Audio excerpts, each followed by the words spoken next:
জানেন কি, লোক আমাদের কদর কেন করে না? কারণ আমরা তাদের এই আশ্বাস দিয়ে দিই যে আমরা তার জন্য আছি। সেই জন্য সে ভাবে যখন ইচ্ছা তখন আমাদের ফায়দা ওঠাতে পারবে, সে যেমন চাইবে আমাদের দ্বারা তেমন করিয়ে নিতে পারবে। যে লোক বলেন যে তার কাছে সময় নেই, তার কাছে সময় ভরপুর থাকে, শুধু আপনাকে দেওয়া যাবে না এটা বুঝে নেবেন।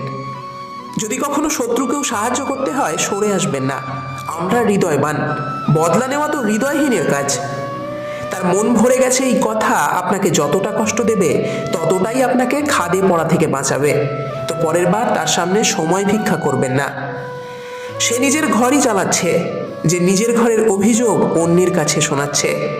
আমরা যার যতটা চিন্তা করি সচরাচর সেই মানুষই আমাদের বোঝে না। সম্পর্ক শুধু সময়ের নয়, তা বোঝারও প্রয়োজন। আপনি শান্ত থাকুন, পরিস্থিতি যেমনই হোক তা অবশ্যই বদলাবে।